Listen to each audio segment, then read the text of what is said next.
तो दोस्तों LTTS यानी कि L&T टेक्नोलॉजी सर्विसेज ने अपने क्वार्टर 3 के नंबर को डिस्क्लोज कर दिया है। तो चलिए देखते हैं क्या है क्वार्टर 3 के नंबर्स के अंदर डाटा मिलियंस में। मैं आपको क्रोस में बता रहा हूँ।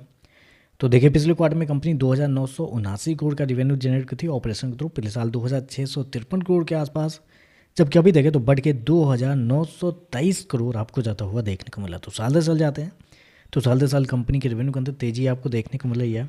लगभग बोल सकते हैं आप 11% के आसपास का जंप है कंपनी के रेवेन्यू के अंदर साल दर साल। जबकि क्वार्टरली बेस पे जाते हैं तो क्वार्टरली बेस पे कंपनी के रेवेन्यू के अंदर एक हल्की सी गिरावट आपको देखने को, लगभग 1.5% के आसपास की गिरावट आपको देखने को मिली है। तो क्वार्टरली बेस पे देखें तो हल्का सा गिरता हुआ देखने को मिला। जबकि साल दर साल जाते हैं तो साल दर साल कंपनी के रेवेन्यू के अंदर तेजी आपको देखने को मिल रही है। कंपनी ने शो कितना किया, 2,923 करोड़ का रेवेन्यू इस क्वार्टर में, जबकि मार्केट का जो अनुमान था वो था लगभग 3,030 करोड़ के आसपास। तो यहाँ पे देखें तो जितना मार्केट का अनुमान था उससे थोड़ा सा कम आपको देखने को मिल रहा है। चलिए कंपनी खर्चे क्या निकलते हैं वो देखते हैं। तो देखिए पिछले क्वार्टर में 2,597 करोड़ खर्च किए थे, पिछले साल 2,246 करोड़।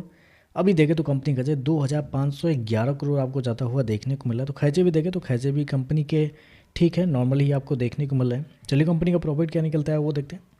तो देखिए पिछले क्वार्टर में कंपनी 329 करोड़ के प्रॉफिट में थी, पिछले साल 319 करोड़ के आसपास, जबकि अभी देखें तो गिर के 303 करोड़ आपको जाता हुआ देखने को मिला। तो साल दर साल जाते हैं तो साल दर साल कंपनी के रेवेन्यू के अंदर गिरावट आपको, मतलब प्रॉफिट के अंदर गिरावट आपको देखने को मिले। 5% के आसपास की गिरावट है कंपनी के प्रॉफिट के अंदर। जबकि क्वार्टरली बेस पे आते हैं तो यहाँ पे भी लगभग 8% के आसपास की गिरावट है। तो कंपनी का प्रॉफिट देखें तो साल दर साल क्वार्टर गिरता हुआ देखने को मिला है। और गिरने का रीज़न जो नॉर्मल इस बार आईटी कंपनी के अंदर देखने को मिला वो है एक्सेप्शनल आइटम। 35 करोड़ के आसपास का कंपनी को एक्सेप्शनल आइटम में नुकसान हुआ है, जो कि बेसिकली लेबर कोड्स जो है उसके थ्रू कंपनी को 35 करोड़ के आसपास का नुकसान हुआ है, जिसकी वजह से कंपनी का प्रॉफिट गिरते हुए देखने को मिल रहा है। क्योंकि ऑपरेटिंग प्रॉफिट देखें तो ऑपरेटिंग प्रॉफिट 440 करोड़ से बढ़ के 445 करोड़ देखने को मिला है, जबकि पिछले क्वार्टर में 448 करोड़ के आसपास। तो ऑपरेटिंग प्रॉफिट भी देखें तो ऑपरेटिंग प्रॉफिट भी आपको कुछ खास आपको देखने को नहीं मिल रहा है, क्योंकि मार्केट का जो अनुमान था कि कंपनी के प्रॉफिट इस क्वार्टर में बेहतर देखने को मिल सकते हैं, 340 करोड़ के आसपास का अनुमान था। तो अनुमान तो बिल्कुल कमज़ोर देखने को मिला है। लेकिन दिक्कत यहाँ पे ये है कि कंपनी का रेवेन्यू 11% के आसपास आपको बढ़ता हुआ देखने को मिला है, 11%।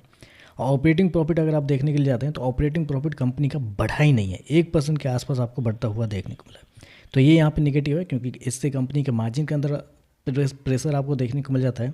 तो बाकी आईटी कंपनी में ऑपरेटिंग प्रॉफिट बढ़ते हुए देखने को मिले, लेकिन यहाँ तो ऑपरेटिंग प्रॉफिट भी कमज़ोर आपको देखने को, तो मेरे हिसाब से नंबर तो कमज़ोर आप कहेंगे इसको।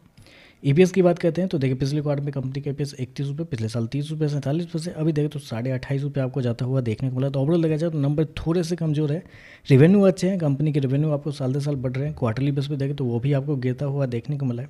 और सबसे इंपॉर्टेंट कंपनी के ऑपरेटिंग प्रॉफिट के अंदर एक अच्छा खासा दबाव देखने को मिला, क्योंकि ऑपरेटिंग प्रॉफिट 1% बढ़ रहा है, जबकि रेवेन्यू 11% बढ़ रहा है साल दर साल। तो नंबर थोड़े से कमज़ोर है। बाकी देखते हैं मार्केट इस पर कैसे ये कहता है। वीडियो पसंद आया तो लाइक कीजिएगा, साथ में साथ चैनल को सब्सक्राइब जरूर कीजिएगा।